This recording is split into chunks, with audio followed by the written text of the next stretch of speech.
Welcome to our presentation on wildfires in the West. This is by Bruce McCracken, Chris Fayen, and Kendall Jasper. Our wicked problem was wildfires in the West for this semester, and wildfires are defined as a fire meeting or exceeding 1,000 acres of fire consumption. Documented research of large wildfires in the West Coast over the last 20 to 30 years shows a steady increase in the number and acres burned. Scientists theorize that there are many possible causes for the increase. Most of the time, those are climbing global temperatures, the wide-scale degradation of forests, and ever-expanding residential developments. So why should you care about this topic? There are a few reasons why. Number one would be homes that burn down. So we lose a lot of structures in wildfires, and last year, in 2016, we saw more than 67,000 of them burn over 5.5 million acres. 4,300 structures were destroyed in those fires. More than 3,000 of those were homes. So over 3,000 people or families lost their home last year in a fire. Tennessee counted for the highest number of structures in one state. They lost more than 2,000 homes. And in California, we were second with 750 homes burned down. The National Association of State Foresters cite that more than 72,000 U.S. communities are in high-risk wildfire areas. So just because last year we lost 4,300 structures, the signs over the last few years have been showing growth, and we're worried about even more structures burning down. Our next reason is mostly recreational. Campfires are a really important part of camping, or they provide necessary warmth to hunters and other outdoor enthusiasts. Unlike many other types of natural disasters, most wildfires are caused by carelessness around the fire, so campers actually can have the potential to cause wildfires every single day.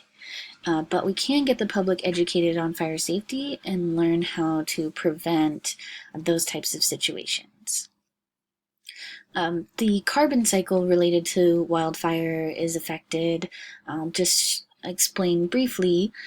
As humans and animals, we breathe in oxygen and we exhale carbon. So our output is carbon, and that is actually the input for trees. They need carbon to survive. So they absorb that carbon, and their output is oxygen. So we have a nice little cycle going. Oxygen will come from the tree, we get to breathe it in, exhale carbon, carbon goes back to the tree, and then tree actually doesn't exhale, but we'll use that word, it releases oxygen, and then we can breathe happily. Unfortunately, when there's a fire, because trees are created from a lot of carbon, they release a lot of carbon when they're burned. So that creates a lot of carbon in the atmosphere, and unfortunately, we are going to be affected by some of that. We're going to breathe some of that in, and that can cause a lot of issues for humans and animals.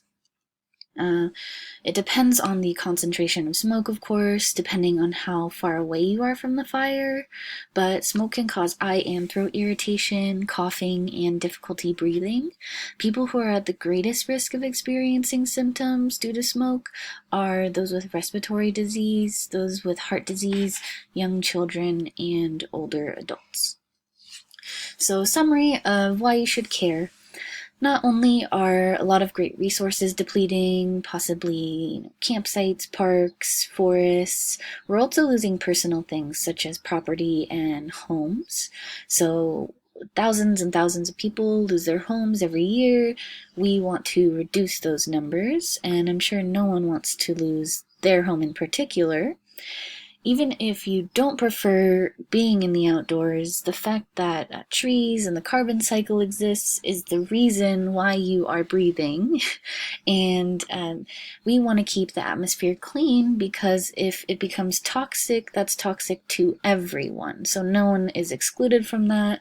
Of course, depending on the area, it might be toxic at different times, but eventually it'll be everywhere. So we ask that everyone learns about fire safety out of this so we can all learn how to prevent more wildfires. Since 90% of them are started by human error, we could definitely cut that down by just being aware of the risks and knowing what to do.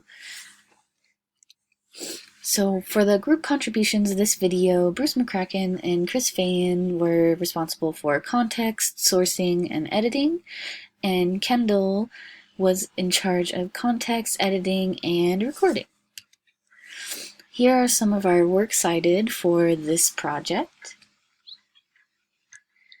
And thank you very much for watching the video. We had an awesome time learning about wildfires this semester, and I'm sure we will be educating all of our families on fire safety soon.